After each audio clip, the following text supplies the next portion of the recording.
ஆண்டவராக இயேசு கிறிஸ்துவின் நாமத்தில் என் அன்பின் வாழ்த்துக்கள்.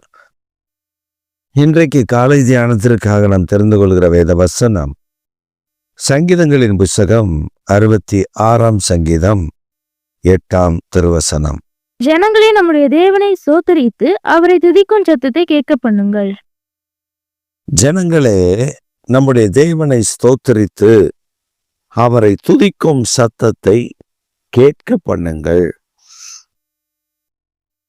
இந்த சங்கீதங்களில் பல ஆச்சரியமான காரியங்களை கர்த்தர் நமக்கு எழுதி வைத்திருக்கிறார். இந்த 66ஆம் சங்கீதம் ஒரு விசேஷமான சங்கீதம். இதில் அந்த வேத வசனம் நமக்கு தெளிவுபடுத்துகிறது, நீங்கள் கர்த்தரை துதித்து ஆர்ப்பரியுங்கள், கர்த்தருடைய நாமத்தை துதியுங்கள். இந்த கடைசி நாட்களில் நாம் துதிக்க வேண்டிய காலங்கள் இது. நல்லா ஜெபிக்கணும், நல்லா துதிக்கணும், நல்லா ஜெபிக்கணும், நல்லா துதிக்கணும். வேத வசனங்களை வாசித்து வாசித்து கர்த்தரை துதிக்கணும். இந்த வேத வசனத்தை சொல்லி சொல்லி கர்த்தரை துதிக்கணும். இந்த துதி இந்த வருடத்தினுடைய கடைசியில் நம்முடைய வாழ்வில் காணப்பட வேண்டும். அப்படிப்பட்ட கிருபையை கர்த்தர் நமக்கு தந்தருளுவாராக. ஜனங்களே, நீங்க எல்லாரும் சும்மா இருக்காதீங்க, துதியுங்கள். நம்முடைய தேவனை கீர்த்தனை உயர்த்துங்கள், துதியுங்கள். சங்கீதக்காரன் ஏன் இதை சொல்லுகிறார்? ஏன் இந்த வேதம் வசனம் நமக்கு அப்படிப்பட்ட ஒரு காரியத்தை சொல்லிக் கொடுக்கிறது என்றால், நம்முடைய தேவன் துதிக்கு பாத்திரராகிய கர்த்தர். நாம் துதிக்க துதிக்க துதிக்கத்தான் ஒரு மகிமையான ஒரு மகத்துவமான வழி திறக்கும், வாசல் திறக்கும், மேன்மை உண்டாகும். யோசபாத்து பாருங்க, யோசபாத்துடைய வாழ்க்கையில அவனுக்கு விரோதமா எழும்பி வந்திருக்கிற 10,000 படைகள், அவர்களை எதிர்ப்பதற்கு இவனிடத்தில் ஆட்கள் குறைவான ஆட்கள் தான் இருக்கிறார்கள். ஆனா அவர்களை கூட்டிக் கொண்டு போகிறார் யோசபாத்து மிகுந்த தைரியத்தோடு. அப்ப கர்த்தர் யோசபாத்துக்கு ஒரு காரியத்தை சொல்லியிருந்தார், நீ துதிக்கும் சேனையை முன்னிறுத்து.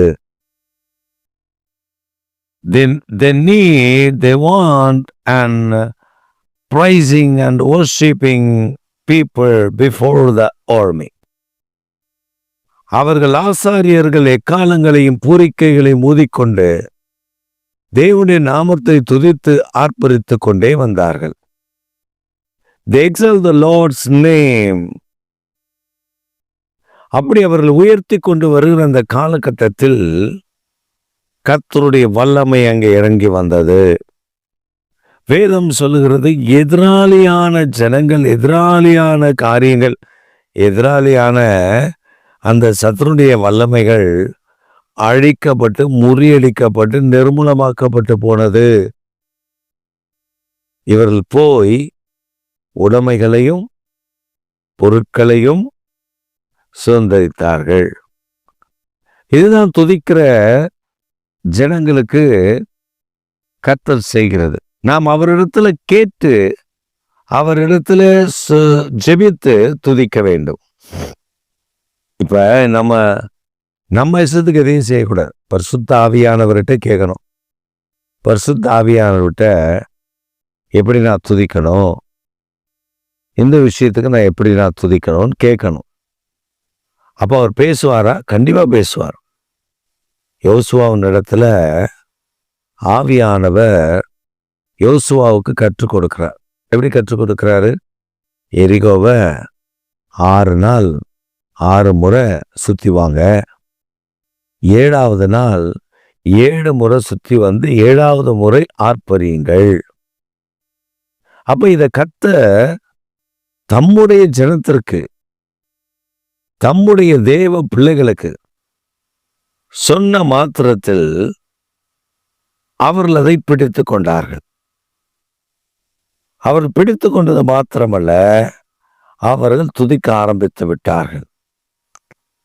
பேசக்கூடாது, சுத்தி வாங்க, பேசக்கூடாது, சுத்தி வாங்க, மௌனமாய் சுத்தி வருகிறார்கள். இந்த காலை வேளையில சிலர் நான் பார்த்துருக்கேன், சிலர் எரிகோ படத்தை வரைஞ்சி, நல்ல ஒரு படத்தை வரைஞ்சி அதை சுற்றி சுற்றி வந்து காலால் அழைச்சி எனக்கு விரோதமாக இருக்கிற எரிகோவை அழைக்கிறேன் அப்படின்னு. அதை விட ஒருத்தர் எரிகோ மதில் சுவரை கட்டிட்டார். எரிகோ மதில் சுவர் கட்டப்பட்டுச்சுன்னா அவர் ஸ்டேஜில் மேடையில் கட்டியிருக்கார். அப்புறம் அந்த எக்காலம் ஊதி ஆர்ப்பரிக்கும் பொழுது அவர் போய் அந்த மதில்ல காலை வைக்கணும், மதில் கீழே வேணும், அப்படிதான் செட்டப். ஆனா அந்த மேஸ்திரி என்ன பண்ணிட்டாருன்னா, கலவு கொஞ்சம் ஸ்ட்ராங்கா போட்டு கட்டிட்டார். அது நல்லா காஞ்சு போச்சு, இறுகிடுச்சு. இவர் போய் அந்த எரிகோ மதிலை இயேசுவின் நாமத்தில் மிதிக்கிறார். அது நவரவே இல்லை. மிதிக்க பார்க்குறாரு, நவரல. கல் அப்படியே தான் இருக்கு. அப்புறம் எல்லாம் எகிரி எகிரி அடிச்சு தட்டி தான் அது உடஞ்சுது. இது தேவையா? எரிகோ மதில் விழுந்ததுக்கான அடையாளங்கள் ஆச்சரியமானது. அவர்கள் துதித்தார்கள், ஆண்டவர் எரிகோவின் மதிலை சரிய பண்ணினார். படிக்கட்டுகளாக மாறினது, அடுக்குகளாக மாறினது. அதன் மேல் ஜனங்கள் ஏறி உள்ளே போய் அந்த எரிகோவின் மனிதர்களை சங்கரித்தார்கள். இதான் வேதம் சொல்லுது. நம்மாளுங்க எரிகோவை உடைக்கிறோம், எரிகோவை நொறுக்கிறோம். கர்த்தர் சொன்னாரா எரிகோவை நொறுக்கு, எரிகோ உட, எரிகோவில் இப்படி இருக்கு அப்படின்னு சொன்னாரா? இல்லையே. வேதத்தில் இருப்பதை நமக்கு முன்னடையாளமாக சொல்லியிருப்பதினால் நம்ம யோசுவா கேட்டார் தேவனிடத்துல, எரிகோவை நாங்க எப்படி டீல் பண்ணணும்னு. அப்ப கர்த்தர் இப்படி டீல் பண்ணுங்கன்னு சொன்னதை யோசுவா செய்தார். இப்ப நாம ஒவ்வொரு விஷயத்திலையும், ஒவ்வொரு பிரச்சனையிலையும், ஒவ்வொரு போராட்டத்திலையும், ஒவ்வொரு நெருக்கடியிலையும் நான் தேவனிடத்துல கேட்கணும், இதை நான் எப்படி டீல் பண்ண, கையால இந்த பிரச்சனையை நான் எப்படி மேற்கொள்ள. ஆவியான நமக்கு சொல்லிக் கொடுப்பார், இந்த பிரச்சனை இப்படி மேற்கொள்ளு, இதை இப்படி மேற்கொள்ளு, இதை இப்படி சொல்லிக் கொடு, இதை பண்ணு, நீ இந்த பிரச்சனையா, இதுக்கு பயப்படாத, கர்த்தரை துதி அப்படின்னு சொல்லிட்டு நாம துதிக்கணும். அதை விட்டாச்சு. பைபிள்ல இருக்கு, எனக்கு ஆண்டவர் அந்த ஊழியக்காரர் இப்படியெல்லாம் பண்ண. நானும் ஒரு வீட்டுக்கு நான் போயிருந்தேன். அந்த வீட்டில் ஃபுல்லா மதில், எரிகோ மதில் வீட்டில் உள்ள வரைஞ்சி வச்சிருக்காங்க. வரைஞ்சி வச்சுட்டு அந்த அம்மா அந்த சகோதரி சுற்றி சுற்றி வருது. ஒரு ரவுண்டு, 2 ரவுண்டுன்னு அப்படின்னு வருது. நான் கேட்டு, இது என்ன சிஸ்டர், என்ன பண்ணுறீங்க? எரிகோ மதில் அப்படி ஜெபம் பண்ணி ஆர்ப்பரித்து அது மேலே குதிக்கணுமா. அந்த சாக் பீஸில் வரைஞ்சிருக்கிற படத்தின் மேலே குதிச்சா இவங்க வீட்டில் இருக்கிற பிரச்சனையெல்லாம் முடிஞ்சு ஓடிடுமா. எனக்கு புரியல, யாரு பிரச்சனை? அதுல அவங்க மாமியார் பேர் இருக்கு, அந்த பேர் இருக்கு, இந்த பேர் இருக்கு. நான் யோசிச்சேன், கர்த்தர் இந்த ஜெபத்தை கேட்பாரா அப்படின்னா கண்டிப்பா கேட்க மாட்டார். யாரும் ஒரு மென்டல் தனமா சொன்னதை மென்டல் தனமா கேட்டு மென்டல் தனமா செய்கிறத ஆண்டவர் ஒரு நாள் அங்கீகரிக்கிறது இல்லை. நீ கரத்தை உயர்த்தி துதி. ஆண்டவர் ஜனங்களை நீங்கள் எல்லாரும் கர்த்தரை துதியுங்கள், ஆர்ப்பரியுங்கள். அவர் செய்கிற காரியம் ஆச்சரியம். நாம் அப்படி ஆச்சரியமான காரியத்தை பார்க்கணும்னா அவரை துதிக்கணும். இதுக்கு பரிசுத்த ஆவியாருடைய உதவி நமக்கு வேணும்.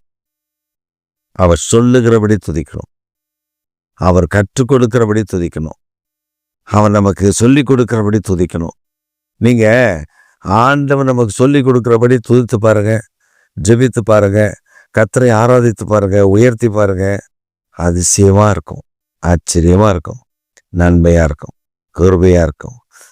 அதனால இந்த காலை வேளையில நாம் ஆராதிக்கிற தேவன் நல்லவர், அவர் சர்வவர் வல்லவர் என்பதை மறந்து விடாமல் அவரை துதியுங்கள்.